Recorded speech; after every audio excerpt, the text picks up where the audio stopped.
So what's up again? Welcome to another video. As of today, I have 10 days left until I move into my new apartment. And at this point, I ain't even excited. Like, I'm not excited, I'm just ready to get to the next stage of life. But in one of our previous videos, I had said something. Don't let a bad hour ruin your day, and don't let a bad day ruin your week. And it's not like anything bad happened, but these past couple of months has been challenging for me because in May, one of my cousins got put to sleep. And so I don't know what wall you from, but put to sleep is just, and so he's no longer with us. And at that point, I just make a deposit to join his mentorship. And when I tell you I was not mentally prepared to deal with it, because I had pressure on me to make the $2,000 payment that I wasn't able to make because I just wasn't focused, and that's just on me. I could have still done a better job to make that money to pay, but I wasn't successful, and so I got dropped from the program.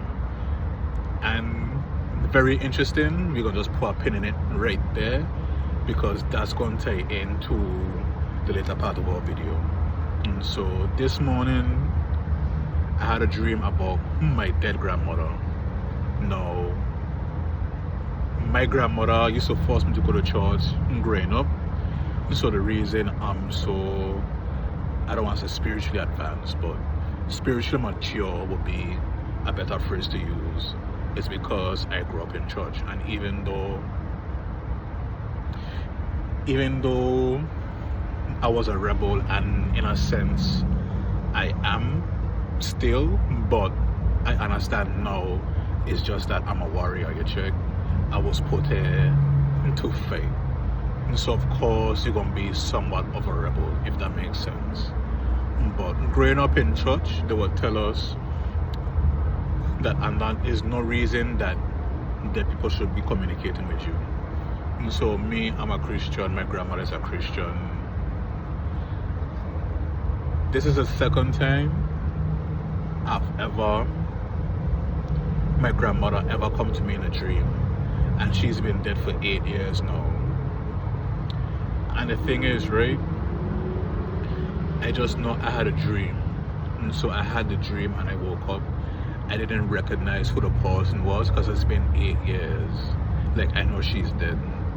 It's been 8 years, so I didn't even recognize her face, and I didn't recognize the environment I was in.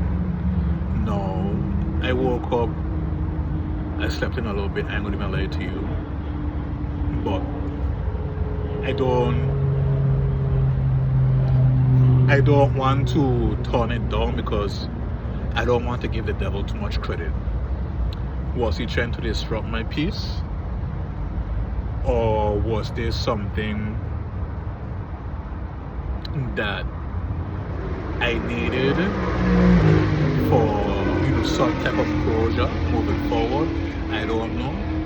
All I could tell you is I got out of bed, went to the bathroom to take a shower, and it registered in my brain that this was my grandmother that hugged me, and she told me, "You're doing very well and you look very good, you're taking care of yourself."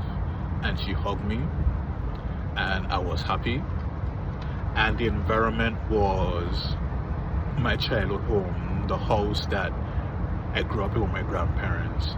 And when I tell you I cry like a bitch, I cry like a bitch. Like, I want to cry right now. And I don't know why, but that kind of threw off my morning. Like, I got here to this situation, and I'm reading a book right now, Relentless by Tim Grover. I just read a chapter, then I clock in to my sentence, then I just push on with the day. And it's like, as I'm pushing on with the day, I'm just telling myself, dude, just focus on the light. Just focus on that light at the end of the tunnel. And I got through. And so that's the first half of the story. Now remember I say I joined a program. I didn't make my $2,000 payment and I got dropped from the program. And so I'm walking outside the front of the store now and I saw one of my mentors. And so it's like I'm in the credit space. I fix credit, I optimize credit profiles, and I get my clients access to funding.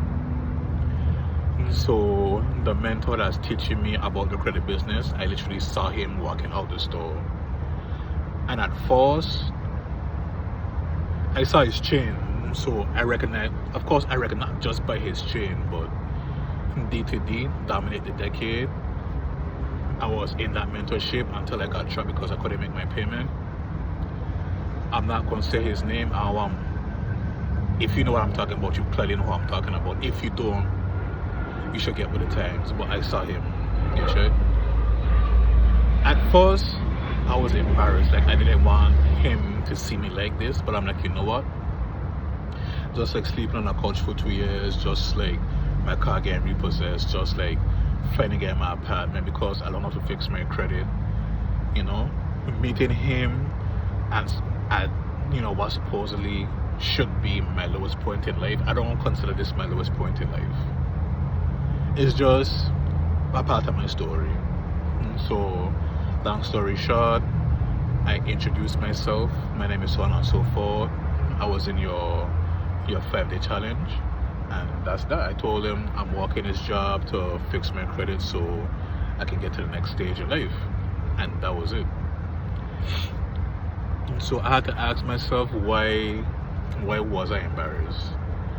And it wasn't that I was embarrassed, is the old me, the me that I tried to stuff in a box and throw in a fucking ocean. He was embarrassed. The person that I am now, I'm the person that's willing to do whatever it takes to get the job done. I'm gonna do whatever it takes to get to the next level. I'm gonna do whatever it takes to take care of my family. That's who I am right now. And that person that I am right now was not embarrassed to walk up and shake his hand and be like, this is who I am and this is why I'm here. So the day started off a little burdensome, but look what happened. And so I'm gonna just take that as confirmation from God that today was supposed to happen. Everything that happened today was supposed to happen. And that dream that I had, I was supposed to have. And yeah. And so I don't know where the dream come from, but I'm gonna say I'm grateful for the dream, because at the end of the day, God said no weapon that's formed against you will prosper. And when he says that, pretty much what that means is whatever weapon that the enemy is going to use against you has to pass through the hands of God before it touch you. So God already know that whatever weapon that's going to be formed against you is not going to kill you, is not going to harm you, is not going to hinder you from reaching where you want to go. And the only way it'll hinder you is if you let it. And that's why I say, don't let a bad hour ruin your day, don't let a bad day ruin your week. Because ultimately, we have the decision, we can make the choice that no matter what, we're going to have a good day. And that's what I did. So I'm grateful for that dream. I'm grateful for meeting my mentor. I know it's like I have this newfound motivation to just get this shit done and get to the next level, because I know what I want to do and I know where I belong. I know who my people are. And I just want to spend as much time with them as possible. So I'm going to work my ass off to get to the next stage of life. And I'm grateful for this job, because I call it a job, but I like to call it a sentence, because if I wasn't here, I wouldn't have met him, because we had a mastermind in the city that I couldn't attend.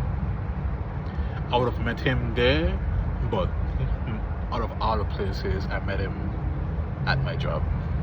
I don't even want to work, but I'm grateful for that.